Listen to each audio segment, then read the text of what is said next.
Welcome to Get in the Ring with DJ D Kooks and Beast Mike on the Social Suplex Podcast Network.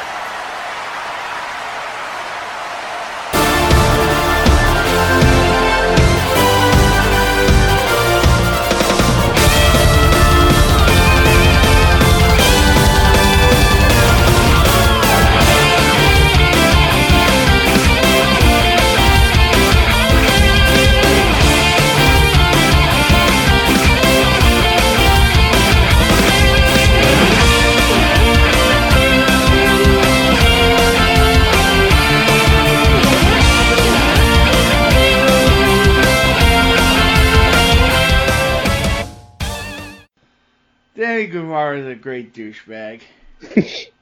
Not MJF level, but very close. There's a whole lot of young future with those two dudes in Jericho's inner circle. That was wild what happened to Moxley. Yeah, that was wild. That guy got stabbed in the eye. Like, that was wild. The only bad part of AEW tonight was that 15-minute stretch with the Nightmare Collective, and I didn't see that. I think I was watching the triple threat with the cruiserweights. Good. I don't think I saw that. It was a 10 to 15-minute stretch. Okay. Which, if that's going to be that every week, I'm going to be okay with. But if the Dark Order's going to seep into everything they do, I'm going to be like, fuck this shit.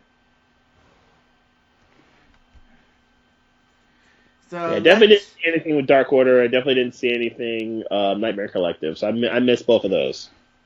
I was mostly watching NXT, but yeah, I didn't see anything of those two. The Dusty Classic matches were pretty good. Dunn versus Andrews and Webster was better than GYV's and Kushida and Alex Shelley, but both were good. Oh, right. Alex Shelley was in the tournament. Yeah, he teamed with Kushida. Yeah, Time Splitters. Right. All right, let's get started. And we'll talk sports as well, because we have a lot of sports to talk about. Too. With the whole Astros thing. Apparently 10% of the managers in Major League Baseball are going to get fired. Quite literally.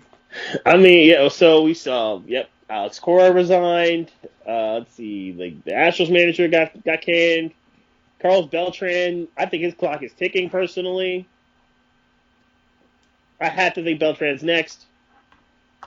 And the Mets just hired him too. Yeah, the Mets are going to be looking for another manager. Yeah, the Mets literally just hired him like 3 months ago. So here we go. 3, 2, 1. Yes, it is! It's time to get in the ring with DJ D Kooks and Beast Mike here on a Wednesday night on the Social Suplex Podcast Network. And we have our own feed now on the Social Suplex. Oh, word. Yes, Red Circle gave us our own feed as well. So donate to the Social Suplex. Give us some of that moolah.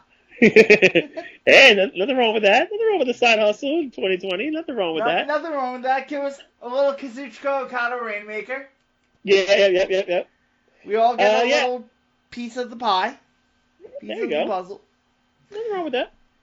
So it's a whole lot of stuff happened here. A whole lot of stuff happened in the world of wrestling. Obviously, we just watched NXT and AEW happen. TakeOver Blackpool 2 happened in the UK. We saw Impact's Hard to Kill, which we forgot to preview last week. And there's a whole lot of controversy about it. Impact. Conor McGregor fights this weekend. There's a lot. We forgot about that. Yeah, I'm glad it was. Yeah, because we thought it was last weekend. I'm glad it wasn't because we totally didn't get a chance to preview it. But Conor McGregor returns to the octagon this weekend. Let's see. He also wants more heat with Floyd. He also wants another battle with Floyd, which obviously means another payday to get back in the ring. You know, he had no shot of beating Floyd. So yeah, it's a whole lot.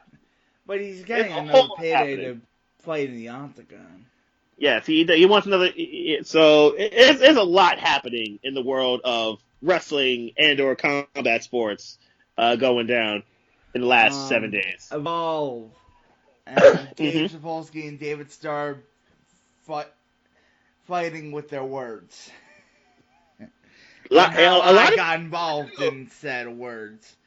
a lot of Gabe it was on Sapolsky- Twitter. Gabe Sapolsky quote tweeted me. Okay.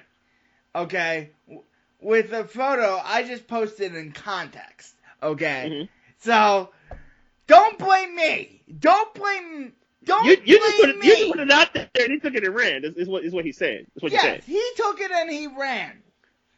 Not me. Okay. So, Needless to say, D-Coos is trying to avoid the drama that wrestling Twitter, the IWC, the Internet Wrestling Community will yes. naturally try to impose upon. Yes. Yes, and I messaged David Bixby and I was like, I hope you know I just posted that photo in context of David Starr posting a tearful selfie of him processing a Holocaust. And Gabe Sapolsky's a douchebag. Don't get me wrong. Okay. But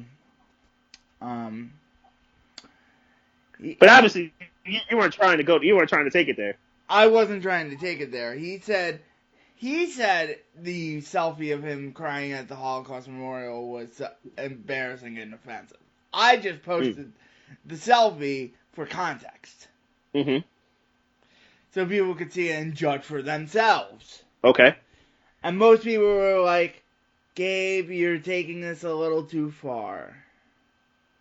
So basically, you weren't trying to have an opinion. You were just trying to do a journalistic thing and just put it out there. Yes. That's really what happened here. Yes, and Gabe just took it and fucking ran. And he deleted all the tweets anyway and fucking protected Of course he did. his He had to. He protected his Twitter account. Of course he did. Because he realized realized had a talking to from one Paul Levesque. Oh, speaking of him, there's the drama that Hunter got involved in with Paige. With the stupid stuff he said to Paige.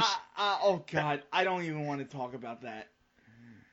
Because probably on that same press call, he probably told Gabe Sapolsky, hey, cut that fucking shit out. Probably. You know. So you can read the Gabe Sapolsky, David Starr drama for yourself. All of David Starr's stuff is up for him. For you to read. But you can find Gabe Sapolsky's side and read for all of his glory the shit that Gabe Sapolsky got from everybody in the wrestling community. And he was saying that David Starr was giving people concussions and stiffing people and going into business for himself.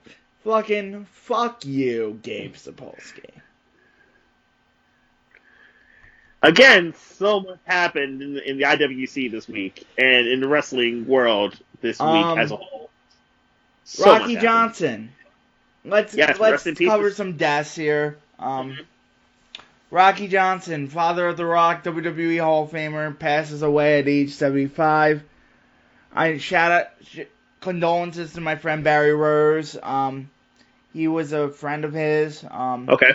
And condolences obviously to The Rock and the Anoa'i and the Johnson family in this rough time.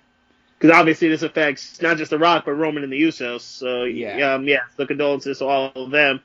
For Soulman Rocky Johnson, who was a tag team champion, and certainly helped pave the way for the Samoan dynasty that has become. Yes. Held several National Wrestling Alliance singles titles across the United States and Canada during a career that spanned from 1964 to 1991. He was a part of the first black tag team to win the WWF World Tag Team title with Tony Atlas in 1983. Johnson was inducted into the WWE Hall of Fame in 2008. He was inducted into the St. Louis Wrestling Hall of Fame in the same year. beat Brian Blair. Former wrestler beat Brian Blair, another 1980s WWE star who was friends with Rocky Johnson for decades, and they still went to church together in the Tampa, Florida area. Blair told the Associated Press on Wednesday that Johnson recently complained of an unspecified illness and had missed church, which he usually attended with Blair and former wrestlers. Blair said Johnson's wife Sheila was distraught over her husband's death. So basically, he seemed fairly healthy until the unfortunate illness must have happened. It must have been really serious for him not to attend, and I guess that's probably when everything went downhill, unfortunately. Yeah. Blair went on to say he was just under the weather. He thought he had the flu or something. Blair said by his phone, I said, you need to get checked out, Rocky. He said he'd be okay. Then he missed Sunday a few days ago. When I talked to him again, he said he wasn't feeling good. He still missed church. He still didn't get checked out. I talked to Sheila, and he said he just was being stubborn. He died at home today. So it was something that killed him. Yeah. Johnson, nicknamed Stillman, extended his legacy as his family business, helping his son Dwayne. Obviously, we all know what The Rock has done. And then on Saturday, Triple A's La Parka passed away at the age of 54. This is not the same L.A. Park who worked for WCW. This is Triple A's La Parka. And the wrestling world I'll give you a quick... I'll try to find an article here. Oh, here it is. So, I have an article for both Nagasaki and La Parka. In November of 2019, La Parka was injured at a AAA show in Monterrey, Mexico after a suicide dive went wrong. His feet got caught in the ropes, hitting the guardrail, and then the floor with his head. Hitting the guardrail and then the floor with his head. Following surgery, the news remained grim, and he survived until January 10th. He was 55 years old. His name was Alfonso Huerta Escoboza. Escoboza took the name La Parka from the original Ibarra, who began using the name in 1992. The originally La Parka Jr., Escoboza was often referred as La Parka 2 to help with the misidentification through AAA. He was just La Parka and had been the top name in the promotion for years. The LA doesn't refer to Los Angeles, but La Authentica, the authentic, or the original. Early in his career, which began in 1987, Escoboza was known as Bello Sexy, Maligno, Crater, Santa Esmeralda, Cadiz, Lomomia. His break came in 1996 when he became La Parka Jr., even though L.A. Park had a falling out. The one from AAA, WCW had a falling out with AAA. There was a battle between L.A. Park and La Parka 2 at AAA, at Triple Mania 28 in 2010. And then Kendo Nagasaki. News of the death of Kazuo Sakurada spread quickly. He had been a notable wrestler for years in Japan and overseas, and he was a respected trainer. He was 71 years old. A heart issue had resulted in his passing. His pacemaker apparently was failing. In North America, Kendo Nagasaki was synonymous with the use of the green mist blown into opponents' faces while working as a solid heel. Yet, he did more than just that during his time away from his home country of Japan. One of his first breaks away from Japan was in Stampede Wrestling, where he teamed with Mr. Hito, Katsuchi Adaichi, and worked as Kazuo Sakurada. They battled all the baby faces throughout the Canadian prairies. Often Sakurada competed in tag team battles and held the Stampede International Tag Belts with Hito, as well as John Quinn, Gil Hayes, Higo Hamaguchi, and Michel Martel at various times. Later, Sakurada was one of the trainers of Bret Hitman Hart. His diving headbutt has been adopted by Dynamite Kid and then Chris Benoit. He had great runs in Texas, Memphis, Florida, Puerto Rico, and into the Mid-Atlantic territory. When he was the Black Ninja Kendo Nagasaki, he dressed as a Japanese warrior with his face paint and an ever-present kendo stick, or even a samurai sword. He was the Dragon Master in WCW. Among the names he helped train along the way was Ryuji Yakamawa, Shuhei Taniguchi, and Abdullah Kobayashi, noted deathmatch workers. Kobayashi being one of the best deathmatch workers in Big Japan. Sakurada was also a key intermediary between wrestlers, a referee in North America, and the Japanese promotions. Texan referee James Bedard posted on his Facebook page he owed his career in Japan to Sakurada. I will never forget the moment standing back watching a match, and standing next to me was Kazuo Sakurada, better known to wrestling fans as Kendo Nagasaki or the Dragon Master. He's never said much, but we've gotten to know each other pretty well, thanks to working with him through our close personal friend, Larry Dwyer. Out of nowhere, he said, "You get a passport and go to Japan," wrote James Beard. He's a referee formerly of the NWA. I was stunned and at first thought he must be kidding, but he was serious.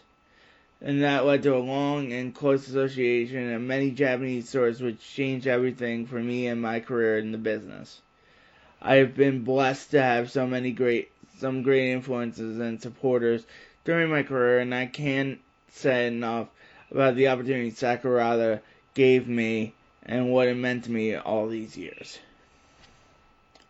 So that's a little bit about Sakurada and La Parka. What I like about Sakurada is I love that Asuka's been using the mist lately. I think that's been it's a very nice touch. I know that has been unrelated to this passing, but I'm sure that somebody would make a reference to it if Asuka were to use it. I know she used it on Raw, but I know that hopefully somebody will make a reference to it upon Asuka using it again very soon, which I think would be nice. Very nice, respectful touch. He would work in Florida Championship Wrestling, World Wrestling Council, and the Continental Wrestling Federation, worked a very different style. Then Thornley would wear a mask. He was one of the trainers of Bret Hart and held the Stampede North American Heavyweight Championship during his run there. Was a Florida Heavyweight Champion, NWA Florida Tag Team Champions with Mr. Hito, NWA Pacific Northwest Tag Team Championship with Colonel De Beers, and 3-time WWC World Tag Team Championships with Mr. Pogo.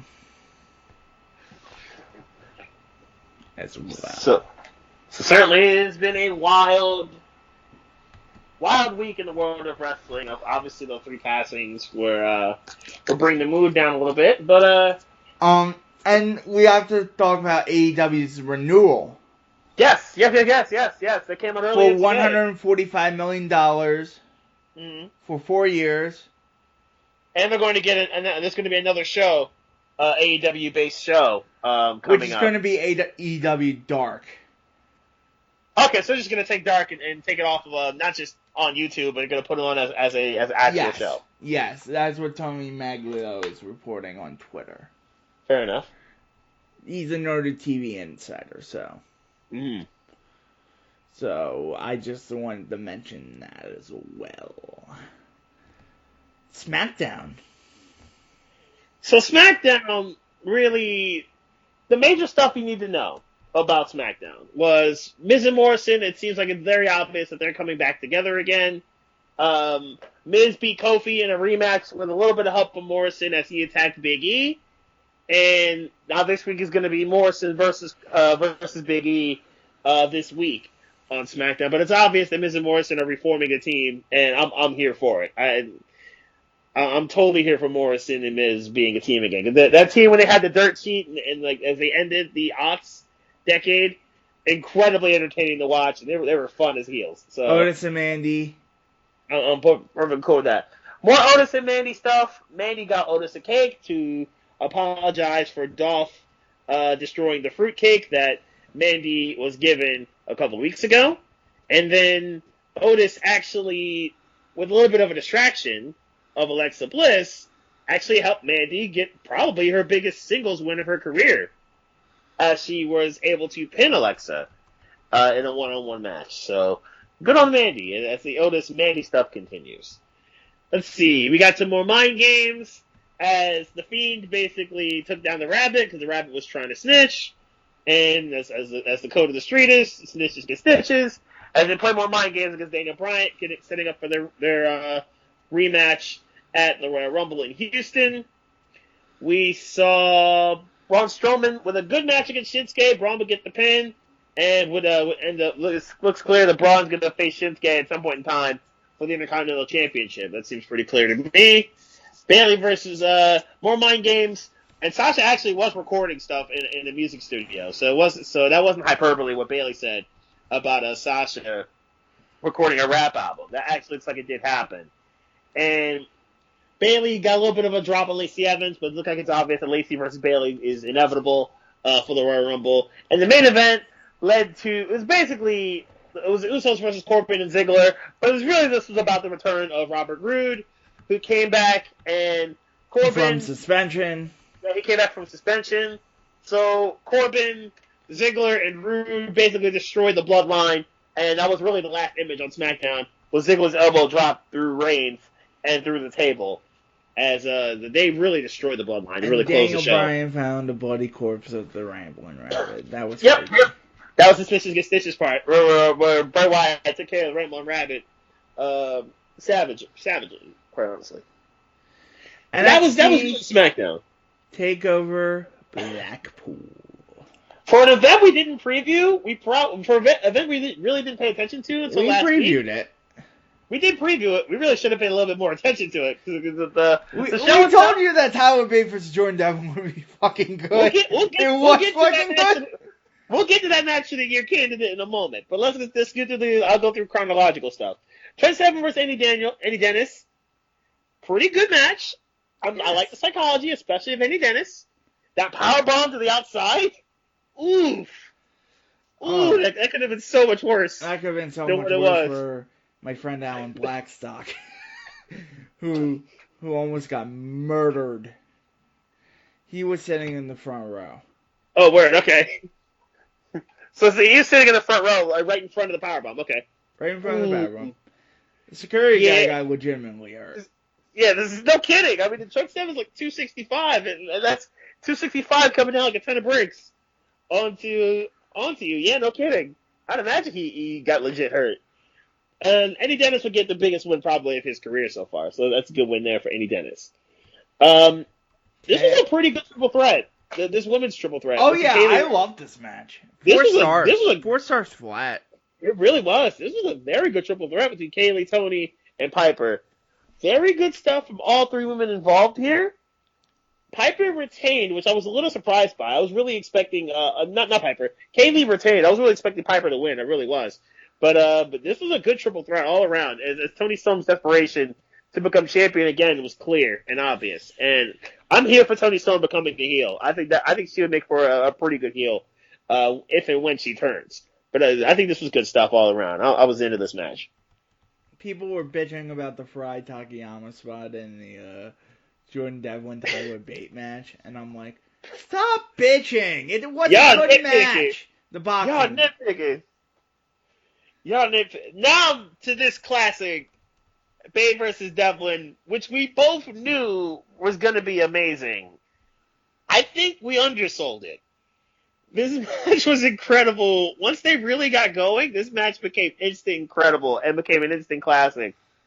Probably, would you argue best Takeover UK yes. match that we've seen so far? I think so. I'm not. Maybe Bate Walter.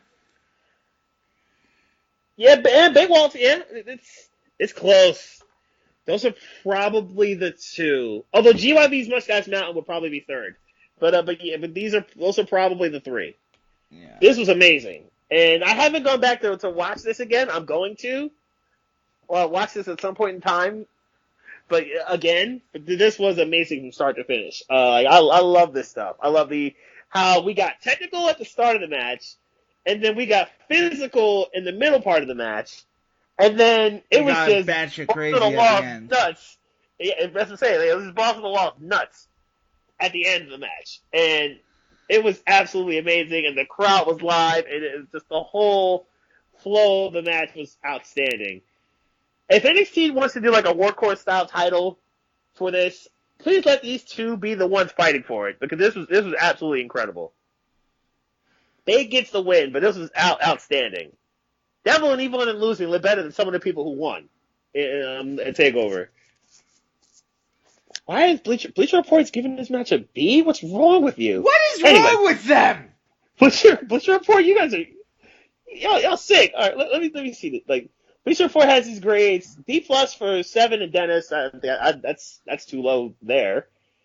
The Triple Threat Women's a B-. Nah, it's a bit too low there. This is criminally low here. They're giving this match a B. The 4-way ladder match got an A from them, which I think is a little high. The 4-way ladder, I thought the 4-way ladder match was boring as fuck. It was alright. Nothing. You really didn't miss anything special that happened here, except for the fall in the pieces spot by Andrews and Webster, and some of the creativity from Imperium. Andrews and Webster wasn't wanting to sign their death wishes. Yeah. And then Imperium did some creative stuff. Eichner and Bartel did some good stuff. I thought was nice. Gallus had no reason to be in a ladder match. I hope to never see them. They just don't fit. I hope I never see Gallus in anything ever again. I'm generally cool with Gallus, like in fights. Gallus stinks. I'm sorry. I don't need to see Gallus in anything to do with heights. I mean that's what I'm saying. And GYVs can adapt to a whole lot of stuff. So GYVs are okay. But Gallus, with anything to do with heights, not a good look. They just don't fit. Wolfgang's okay when it comes to vertical stuff, but they just don't fit. Also, Joe Coffey was way too fucking long. They were trying to do like a fucking epic, like. Yeah, I think they tried to think that Coffey could be on the likes of Dunn and Bate when it came to the matches with Walter. He's just not on that level. No. And Coffey's another one I think that can fight. Like if UK had a secondary title, I'd be perfectly cool if Coffey were in that kind of discussion. I would have laughed if Joe Coffey won this match. I would be like, what the fuck? I was expecting, honestly, Imperium to have all the titles that UK has. I really was, but ultimately Walter retained on a submission. And really, the match itself was alright, nothing special. And then we get to the stuff that happened afterward. They actually gave this match an A. That's too high, too. And Undisputed Era jumped Imperium. And really, the Eichner and Bartel were easy pickings because of the ladder match. Wolfie got a little bit of stuff with Dragunov, which I thought was a nice interaction there. And it really kind of hurt Coffey as Dragunov's move really injured the knee of Coffey and really compromised him the rest of the way. Isn't Dragunov wrestling Balor? At Worlds Collide? Yeah. I don't think they made that official, but it's probably happening. That's a good match. I mean, I'm good with that match. I'm good with that match, too. I like what they're putting together for Worlds Collide, and we got more Worlds Collide stuff coming up when we get to NXT. But yeah, the Undisputed Era basically brought the house down when they jumped Imperium and really the focus obviously was on Walter as they all did their finishers or some variation of their signature moves to Walter to end the show, and then basically posed for the cameras. That crowd was cheesing hard for the Adam Cole Bebe, which they got, but they were cheesing hard for that. So this was we had one classic, a couple of good matches, and a couple of matches that were not as good as Bleacher Report would say. Let's just talk about the last match at TNA Hard to Kill. Because the rest of this match was just not as good. Except for Eddie Edwards and Michael Elgin, which was pretty good.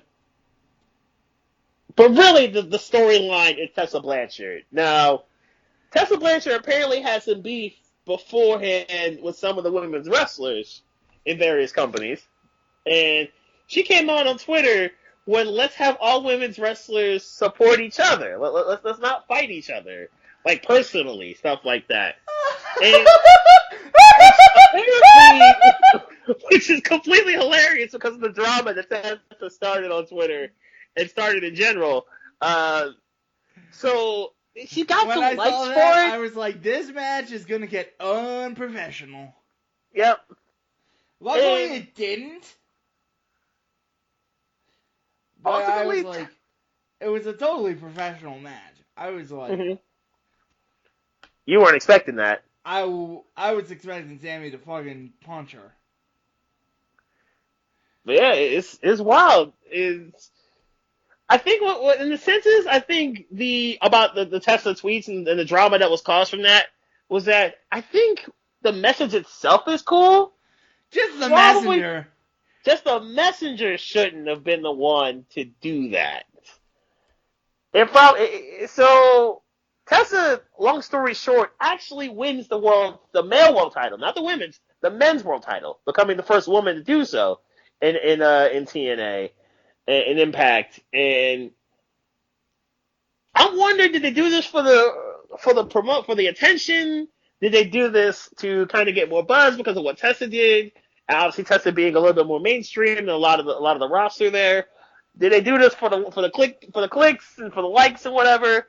Or was this the plan all along, was for Tessa to win? I think it was the plan all along, and then once everything happened, it was like, oh, we gotta go. It's time to go. And I think the other part is, how far in is TNA prepared to go with this? Are they gonna go super all in? Which I think they kind of have to at this point. I think you put the title on her. I think you got to go all in this situation. I think you got to go with this and see how far Tessa can take it. But there's going to be some heat. There's going to be a lot of heat coming from this, I'm sure, with what Tessa said. And Tessa, the longer she holds the title, the more heat she's going to bring with it, in a sense of she's going to bring attention. And anything Tessa says on Twitter probably will be held against her now that she's the champion. So it's going to be wild. It's going to be a wild run that Tessa's going to have as champion. Did we ever find out what was in Eric Rowan's fucking bag? No, we never did. We never did find it, but apparently it's alive. It actually bit him. It bit his hand. Oh, ew! Whatever it was, it bit his hand. I kid you not. It bit his hand. He destroyed some other job at Raw. But Mojo Rawley's the new 24/7 champ. We're getting into Raw now, and it's comical at this point, except for Buddy Murphy versus Aleister Black. Buddy Aleister 3 was really good. Buddy McIntyre defeat Randy Orton and AJ Styles was pretty good. Yeah, that was a good match. That was a good triple threat to start. Then Ricochet defeats Mojo Rawley. Mojo still sucks. At least the right man won. But we'll get to later in the night. Let's see. So, Charlotte beats Sarah Logan. Back to main event for Sarah. Mm-hmm. Then we get the Flyers just won. Paul talks while Brock stands around making millions. A hell of a job if you can get it. Brock definitely has the best job in professional wrestling. He absolutely has the best job in professional wrestling. Basically standing around and doing nothing. The R-Truth was funny. R-Truth's part of this whole deal was funny. I will give R-Truth that. And then he turned a relatively boring segment, minus the crowd, because the crowd was actually good, and booing Heyman and Lesnar. But Truth turned it into a pretty funny segment. Right. And Truth turned into a pretty funny segment. So relatively Lesnar segments go, this was actually one of the more entertaining ones. Yes. And then Mojo attacks Truth and wins the 24/7 title. Mojo basically picks the bones and wins the title. That's really what happened here. Mojo basically kicked Truth in the face. The Geeks did not come out and chase him. Nope. I wish they did. I kind of wish, yeah, that would have actually been nice. Kind of wish they did. Lashley versus Rusev. This sucks. For some reason, and Lashley, I think at this point you can kind of see the frustration. Lashley won the match, by the way. A little bit of Liv Morgan distraction as she got some soda thrown in her face. They're going to do a fucking mixed tag at the Rumble, and it's going to suck. You can see, and did you see the expression on Lashley's face as Lana was making the challenge to Rusev and Liv? And it's just Lashley's even Lashley at this point is kind of let's just get this over with. I beat him already. I beat him twice already. Let's just on to the next one. I got to wear Rumble to try to win. Let's keep it pushing. Lashley's hey, this segment, this storyline sucks. Let's keep it pushing. Let's get away from this. Viking Raiders eat the Sings. Yeah, that's pretty much what happened here. You missed nothing between it was basically the expected outcome. The Viking Raiders challenged the tag team on Raw. The Sings basically were the sacrificial lambs. The Viking Raiders had dinner. That's pretty much what happened. You missed nothing. Becky Asuka contract signing. This was good. This was fine. I was fine with this. I think they continue. They're building this up quite nicely between Becky and Asuka as they run it back from last year's Royal Rumble. Asuka with the mist, and then Becky with a good promo after the mist. So I thought that was a good way to continue to push that storyline on. Good stuff. Zelina Vega cuts a promo. Zelina cuts a promo as they continue to build for Rey versus Andrade next week, in which should be a very good ladder match. So I think the ladder match itself is going to be really, really dope. And yeah, Rey cut. Yeah, so they both cut promos. Zelina and Rey. Andrade with a little bit of stuff involved with Zelina, but really this is about Rey and Zelina cutting promos. And the ladder match next week should be dope. So I'm here for the ladder match next week. We talked about Buddy Murphy. Mm-hmm. Buddy Murphy and Aleister continue to do good work. Love that stuff. And then we get to what was a fist fight, which basically was Eric Rowan defeats somebody. Rowan destroys people, but the story is that whatever it was that was in Rowan's cage actually bit his hand and actually hurt him. So what? This is basically whatever's in that cage. I want to see it, but at the same time, I'm going to be grossed upon seeing it. I'm going to be grossed out upon actually seeing this. And then the main event was the AOP and Seth versus them trying to capitalize on the Texas Death Match.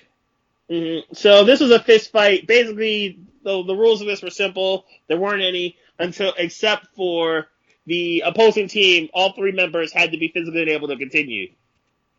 The Tony Hawk Pro Skater thing that Kevin Owens did, loved it. Awesome. As one who plays Tony Hawk Pro Skater, and I played pretty much all of them. I played that shit when I was younger too. I absolutely loved it. I'm here for it. In fact, somebody already changed their name. They're in the Social Suplex chat. Kevin Owens Pro Skater too, which I thought was dope. I thought that was great. I thought that was funny. But yes, this is an actually decent fight. The fight itself was actually decent. And they gave Buddy Murphy something to do. Which again, that's a smart decision. Buddy Murphy's really good at what he does. So I'm perfectly cool with Buddy Murphy joining this crew of Seth and AOP. So now you've got somebody that could go for the world titles in Seth, the U.S. title in Buddy, and the tag titles in AOP. You got a crew now. So you got a serious crew. And I think this is going to make for good stuff going forward. So Seth and his crew win the match. They lay out Big Show to end it. Buddy with obviously providing a major assist. I like it. I like what they got. So Raw at least ended pretty good, started pretty good, and had a very good match with Buddy and Aleister in the middle. Plus the Becky Asuka stuff. So Raw had to, when Raw, But the national championship had 25 million viewers. As it should have. Congrats to LSU for beating Clemson and doing your thing there. So congrats to LSU there. And Odell Beckham. Beckham just got his alma mater in trouble because he was dishing out real money to his alma mater. Yes. So the NCAA and LSU are going to try to figure it out, but he absolutely dished out according to Joe Burrow, he absolutely dished out real money to his alma mater. Some of the students some of the students who played, some of the players who played in that game. Yeah. So congrats to LSU for winning the title. Joe Burrow, I'm sorry you're going to the Bengals, and that and that LSU as a whole, you get it done. So good work. AEW Dynamite. Young Bucks, Santana Ortiz, Kenny Omega, Adam Page, best friends. This was a good opener. Kenny Omega and Adam Page got it done with the buckshot lariat V-trigger combo. Page gets drunk a little more. And does a good job of advancing the tensions. Cody responds to MJF. He will do all three. He will do a cage match. And now all match. the stipulations are the cage match with Wardlow. He's got to take the 10 lashes deal from MJF and the belt. And he can't touch him. And he can't touch him until the Revolution show pay-per-view. Then Joey Janela cuts a promo. Dares kept to come after him. He knows he wasn't good, and then he talks about next week he faces Phoenix. Things will change for him, and he shows everyone next week why he's a bad, bad boy. And then, fucking, the show was hot and had great momentum until the Nightmare Collective came out. And Awesome Kong wasn't even in this match. It was Brandy Rhodes and Mel. The last thing I want to see is fucking Brandy Rhodes in a fucking wrestling ring. It was Brandy Rhodes on a microphone? Fine. Brandy Rhodes in the ring? Not so much. Brandy Rhodes anywhere near a wrestling ring? Fucking awful. Anywhere near a microphone? Fucking awful. Anywhere near anything? Fucking awful. Get her off my television! Get her off! Unfortunately, she's the CEO. She's the COO of the company. That's unfortunately not happening. Fuck that shit. Have the tough conversation. Tony, have the tough conversation with her. It's Tony's company. It is Tony's company. Yes, the Rose and the Bucks and Hangman and Omega are high ups in the company, but yeah, Tony's the one with the dough to make it happen. Tony, have the tough conversation. Stylander hits the big bang Fury on Mel for the win. And then we got Dark Order video packages talking about the various names they were after, specifically Adam Page. And I'm like, can we stop with the Dark Order, please? So we got back-to-back painful segments. Let me see if we got back-to-back painful hooks. I totally, to be honest, the Dark Order. I watched a lot of this.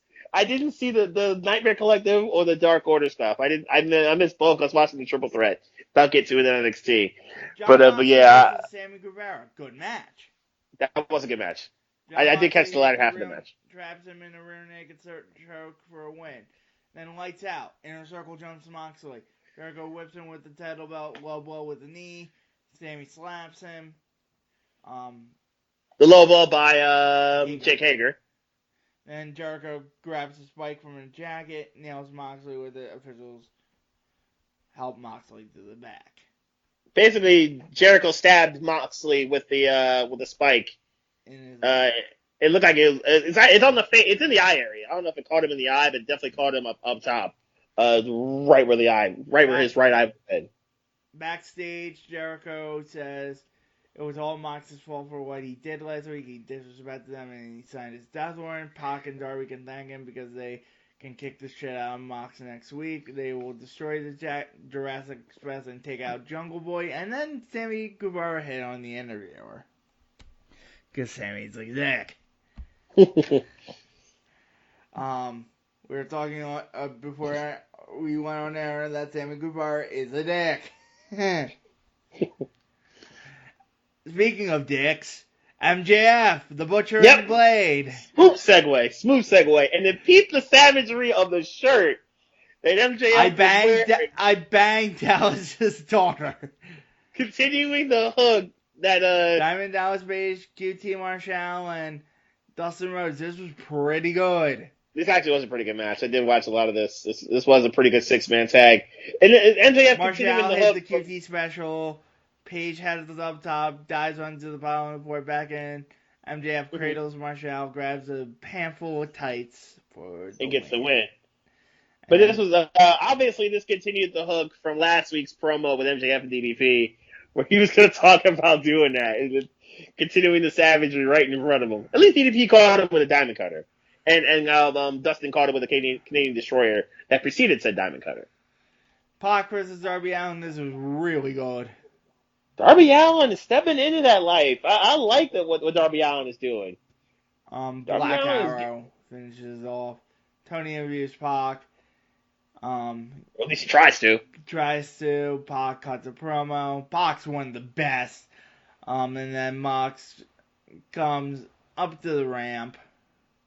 Says he'll be there next week and he'll kick Box's ass for the title shot. And they're going to fight on Jericho Cruise. Yes. So the winner of the match on Jericho's Cruise gets Jericho on, February 19th is the pay-per-view? February 29th. Oh, 29, okay. They didn't call it Lethal Leap Year. Which would have been dope. Again, that was a good name. That's a good name. So, while that was happening, NXT was going down. And NXT started with Keith Lee cutting a promo as he was coming after Roddy Strong. He talked about how Undisputed Era had a great 2019, and they did. And how he was coming after Roddy. Undisputed Era basically, that instantly makes Keith Lee a target. As all 4 members of the UE came down and beat up Keith Lee. Roddy Strong actually trapped Keith Lee's leg into a chair and would stomp onto the chair, kind of trying to hurt the ankle of the limitless Keith Lee. The Keith Lee will be heard from later on in the show. But this is a good way to start. This is a good way to start things. Ciampa will come in to make the save, to save Keith Lee from even worse damage that was done, as he was clearly coming after Cole. That match has not been made official yet, but it was clear that this stuff is far from over from UE and Ciampa and Keith Lee and other parties involved. The first match of the night was the Dusty Rhodes Classic Semis. We got quarterfinals. Riddle and Dunn versus Andrews and Flash Morgan Webster. This was a good match. Fast-paced, frenetic. All 4 guys got a lot of stuff in. Ultimately, it was whether or not Webster and Andrews could hit Fall to pieces. They could not. They tried to, but unfortunately, Dunn caught him with a forearm. And they would basically hit a combination of the bitter end and the bro to sleep to get it done and win the match. So Dunn and Riddle move on to the semis. We got GY. Who did Dunn and Riddle face? They face Webster and Andrews. Okay. They face Webster and Andrews, and they're going to fight Imperium next week. Oh shit, that's gonna be good. Yeah, they're gonna fight Imperium next week. So GYVs are going to get GYVs versus the Time Splitters was the next match, and it was a solid match. I would say not as good as Riddle, Dunn, Webster, and Andrews, but a good match. This was a pretty good match to follow it up and continue to keep the train rolling.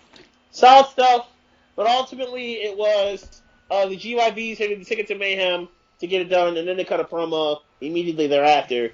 So GYVs get it done, and they're going to believe they get I'm trying to remember the Imperium versus they get Undisputed Era. GYVs get the UE next week. So GYVs versus UE, and then Imperium versus Dunn and Riddle. Those are your final 4 teams for the NXT for the Dusty Rhodes Cup, for the Dusty Invitational. A good triple threat match happened here, where there's going to be a Fatal 4-Way done at Worlds Collide, and for the Cruiserweight Championship. 2 dudes from NXT two dudes from NXT UK. We obviously know Angel Garza, part of NXT, is the Cruiserweight Champion, obviously. So one of his competitors, Lio Rush, Isaiah Swerve Scott, or Tyler Breeze, was going to be in this triple threat match here. And ultimately, it was Swerve Scott that got it done. Balor and Dragunov is official, by the way. Okay, Balor Dragunov is happening. That's going to be a good match. Worlds Collide shaping up to be a good show. That's going to be a good show next week. So I'm here for that. And there's going to be more stuff I'm going to tell you about in a moment. Well, with Worlds Collide. Anyway, Swerve gets it done. What was a really good match. It felt like Lio Rush was going to win the entire time. It really felt like Lio Rush was going to get it done and get the win the whole time. But ultimately, it was Swerve who capitalized off of a beauty shot by Breeze, and then Swerve attacked Breeze and finished the deal off. So Swerve would get the win, and with the JML driver on Breeze, and get the pin. So Swerve Scott wins and is on to the next. Is going to go on to the Worlds Collide show. Then in between that match, we got Ciampa and Gargano outside of the arena, because right after the attack that actually I should go back in the show. We got a Ciampa promo midway through, and Ciampa was kind of calling out Undisputed Era. He wanted more heat with Undisputed Era, and all four members came out. It was a 4-on-1 attack, but this time it was Gargano that made the save. After the triple threat match, we saw Gargano and Ciampa meet up in the parking lot, and Ciampa and Gargano pointed out the tweet that DIY that Mustache Mountain sent out. I'd love to face them boys in a 2-on-2 tag match. Hopefully we can get it done at Worlds Collide. Hopefully the GMs can make it happen for the Worlds Collide show. And Gargano brought the attention to Ciampa and was like, DIY one more time? Ciampa agreed. We are getting the 2-on-2. That is not fake. We're getting the 2-on-2 between two of the best teams we've ever seen do it in NXT or NXT UK. Yes. DIY versus Mustache Mountain. Let's go. I'm here for this. I'm here for this war that's about to go down. I'm here for this war. Then we get to the main event. So that was a lot of the stuff with the men involved. Really, a lot of the first 100 minutes of the show was a lot of the men stuff. Now we get to the ladies in the building. And we get to what was a pretty solid battle royal.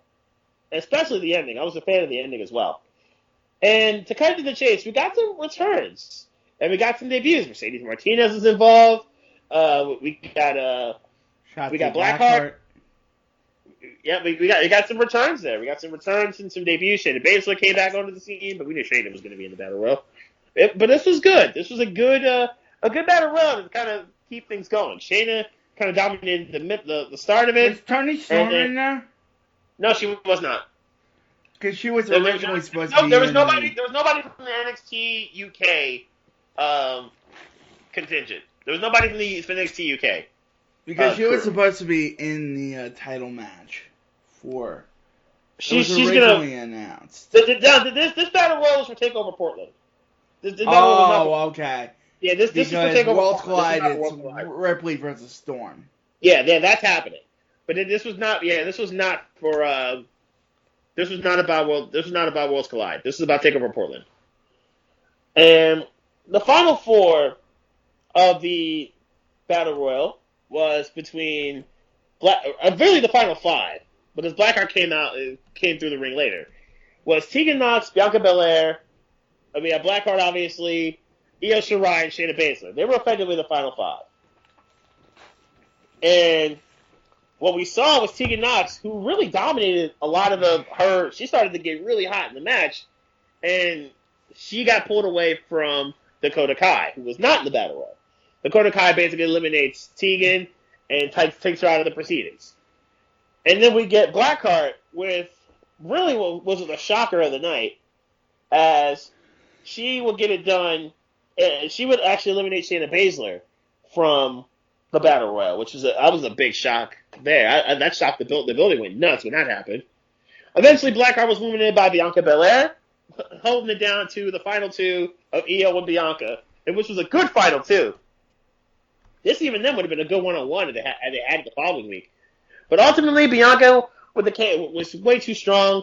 Puts the KOD, on Io, sends her flying over the top rope, and Bianca gets it done, wins the match. It's going to be her versus Rhea or Tony for the NXT Women's Championship at TakeOver Portland. And that's NXT. UFC 246. That's this Saturday. Conor McGregor versus Don Cerrone. Mm-hmm. Who do you think's winning? I think it'll take Conor a little bit to get back into the swing of things. But ultimately, I do think he will win. I'm going to go round 3 knockout. I'll go round 2 knockout for Conor. Okay. But that's a welterweight lead. Also fighting, Holly Holm versus Raquel Pennington in a women's bantamweight fight. Mm-hmm. Oleksiy Olenek versus Maurice Green. Claudia Gadelina versus Gadelina, I think is her. Gadelina versus Alexa Grasso, and Anthony Pettis versus Carlos Diego Ferreira. That's going to be your main card. Now, this is an ESPN Plus deal. I don't think this is a... This is pay-per-view via ESPN Plus. Yes. That's the deal here. That's going to be the... that's where you can find this thing. ESPN Plus, $5 a month. Or $13 if you get the Hulu Disney Plus stuff. No, you have to pay the full 70. Oh, it's a full 50. Okay, so you don't get it with still have to pay the full 50 plus the $5 a month. Oh, so basically you're paying $55, and with taxes probably close to $60. Yeah. Fair enough. All right, reasonable. All right. People will find it online, I'm sure. But yeah, so at the Conor McGregor, obviously he's going to be the big draw of this. Where's Conor's head at? Is Conor going to be cool? Like, is Conor going to get back to it? Like, it's like riding a bike for him. Obviously, we've heard the stuff that he wants to fight Floyd again, which seems like a massive cash grab because he has no shot of beating him in an actual boxing match. So we'll see if that actually goes down.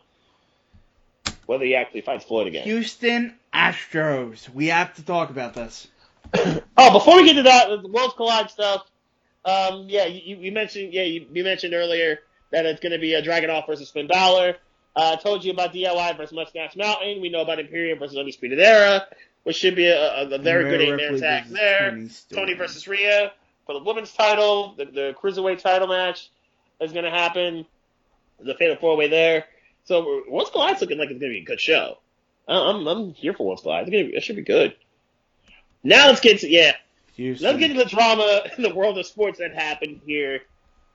We already talked about LSU winning the title and how Joe Burrow was just a monster. Houston Astros.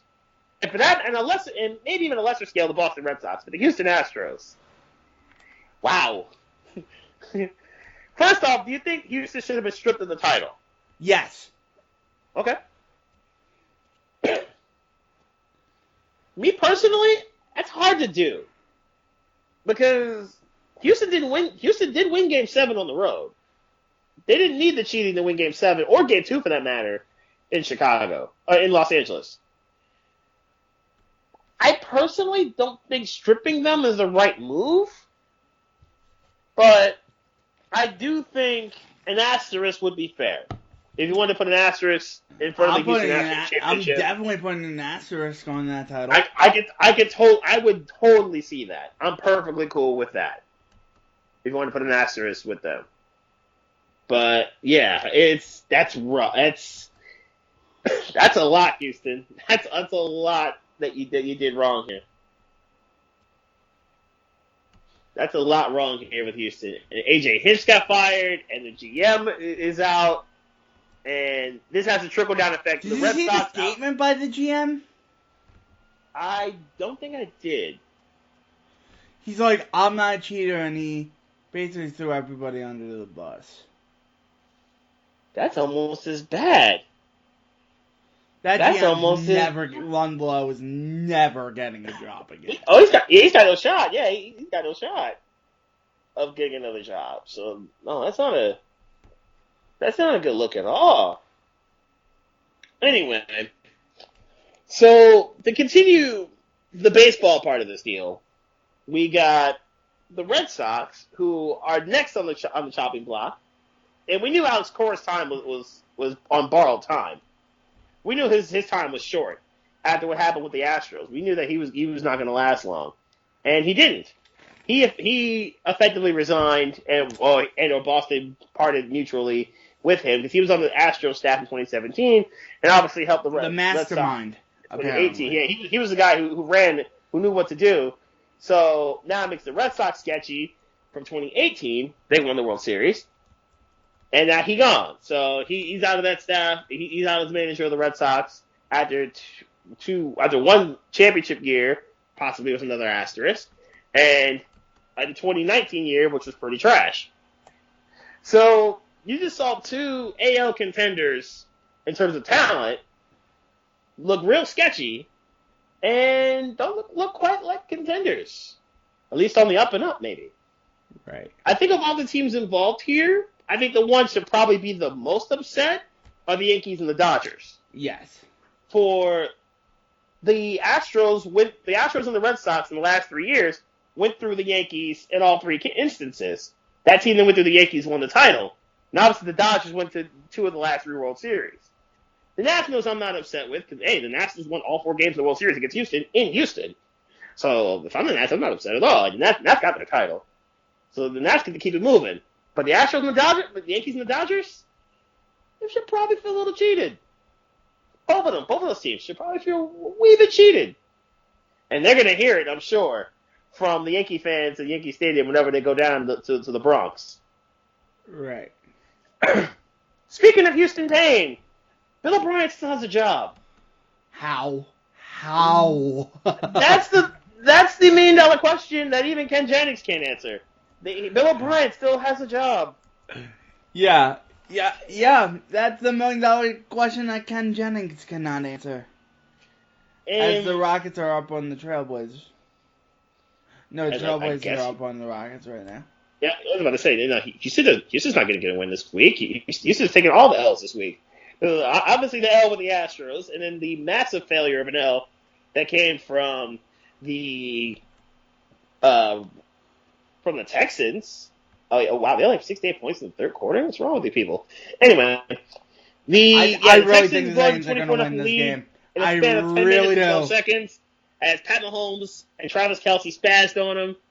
With another touchdown to Damian Williams involved here. Kansas City with 41 unanswered, and they ran out of fireworks. And maybe that fan sacrifice was absolutely worth it. The fan making the sacrifice was leaving in the first quarter. Maybe his sacrifice was not in vain. I think they should get him tickets only for him to leave in the first quarter in the AFC Championship game and see what happens. Props to Tennessee. Speaking of which, props to Tennessee for being the reason why that game's in Kansas City, not in Baltimore. Houston. Derrick Henry continuing to make sure that he's going to get paid in the offseason as he destroys another worthy opponent in the Ravens. Ryan Tannehill had a pretty good game himself. Titans blow out and dispose of the Ravens and make Lamar Jackson look mortal. Lamar, you're still going to win MVP, as you should, but that was a rough situation. That was rough for the Ravens. They got blown out by Tennessee. The 2 NFC games. 49ers Titans. I'm going Niners. I'm going to go. Do I go State Farm Bowl? I'm going to go Niners Chiefs. I'm torn on the Packers, but the Packers went to Santa Clara and got boat raced earlier this year, and the rosters don't look all that different. The Niners dominated Minnesota. There's no other way to say it. Kirk Cousins took a beating. No shame on you, Kirk Cousins. Your offensive line was just trash. They could not withstand the brute force of the Niners that they could bring at you defensively. It's not even just Nick Bosa. They all came. The front seven for the Niners came in waves. There wasn't really much that y'all could have done about that.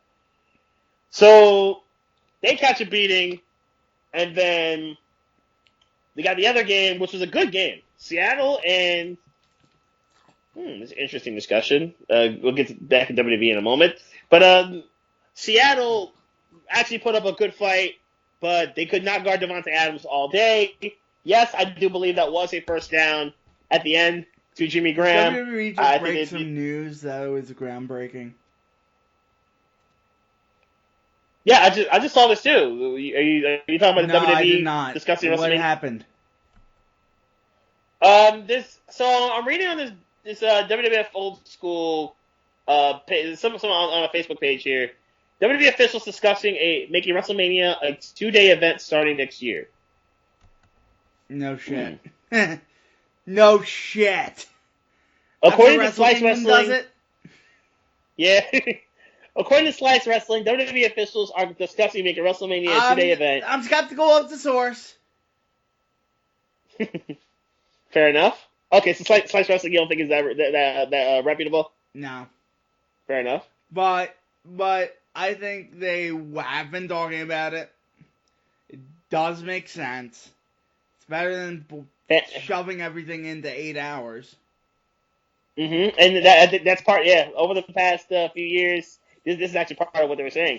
Over the past few years, fans have been complaining about WrestleMania being too long. WrestleMania 35 in 2019 lasted 7.5 hours. That's pretty simple to me. They would be splitting the main event into 2 days. You can get 2 4-hour shows. That'd be fine. They could easily do a 4-hour show on both days, with matches getting proper time and both of the world championships getting the main event on alternate nights. That's perfectly fine. You know what? I think I can totally do that. I can live with it. Yeah, I think this would be a very good thing for both WrestleManias. Yeah. And for WrestleMania in 2021 and 2022 and or 2022. I think that'd be perfectly fine. Now, you could I think the way to do it would be obviously the Saturday and Sunday would be the 2 WrestleManias. You probably have the Hall of Fame on the Friday. Wednesday. Yeah, or no, I'm it's trying tricky. to think because they got control of the building with SmackDown Friday, the 2 WrestleManias, and then Raw Tuesday. and Raw Tuesday. So you do NXT on Thursday. Takeover. Yeah, you did Takeover Thursday. So yeah, you're right. Hall of Fame Wednesday. Hall of Fame Wednesday, Takeover Thursday, SmackDown Friday, WrestleMania Saturday, WrestleMania Sunday, and Raw Monday. And the last thing that happens that week is Raw. Okay, yeah, no, it's feasible.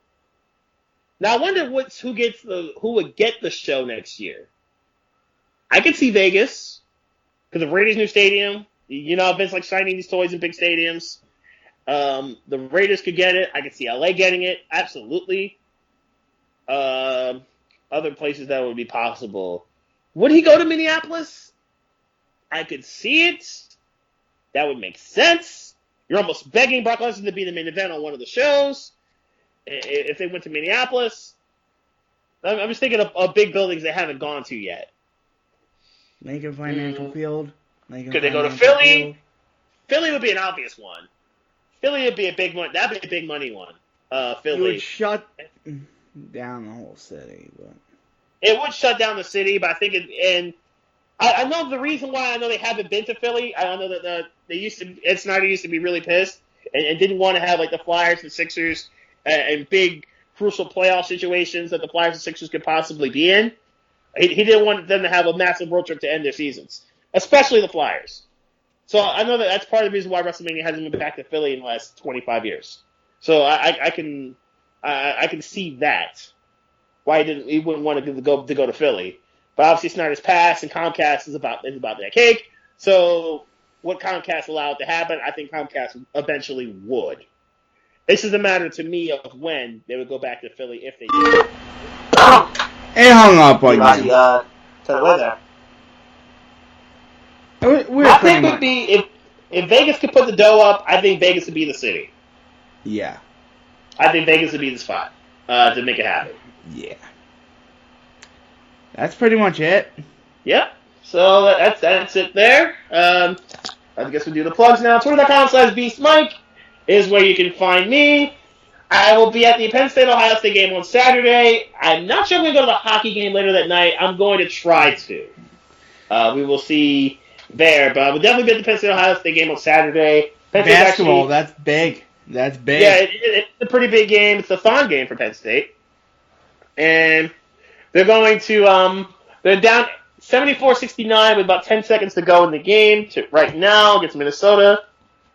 Big Ten's a bloodbath. That's a bloodbath of a conference. Yeah, it's a really good basketball conference this year. You're going to probably get a good 8 or 9 teams in the Big Ten in the NCAA tournament. Penn State's probably going to be one of the 9 that get in. But it's a real good conference. Anyway, so I'll probably be at that game on Saturday and watching a pretty good Penn State basketball team who needs to get back on track here. They've struggled lately. Yeah. My picks for the Super Bowl, I'm going to go with the Niners. I'm going to put the whole picks on Facebook later. I'm going to go with the Niners and the Chiefs to go to the Super Bowl here.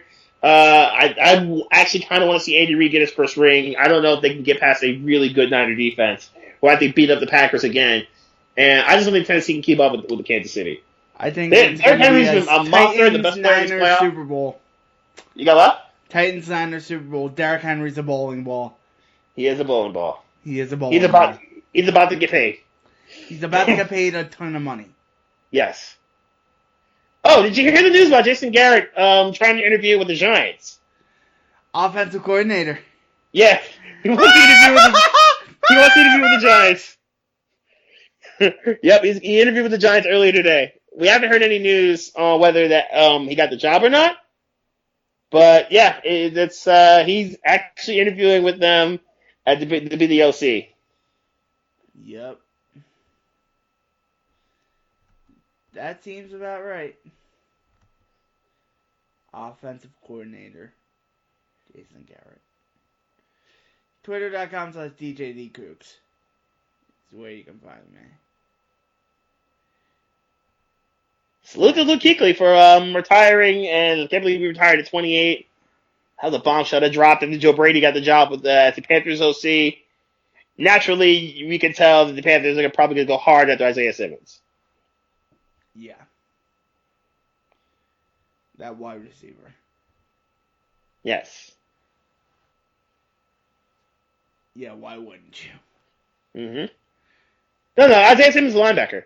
Oh, yeah. Isaiah Simmons is that dominant Swiss Army knife of a linebacker from Clemson. Oh, yeah. Yeah, no, he's that really, really dominant linebacker who could play all over the place from Clemson. Joe Brady is the OC from LSU, right?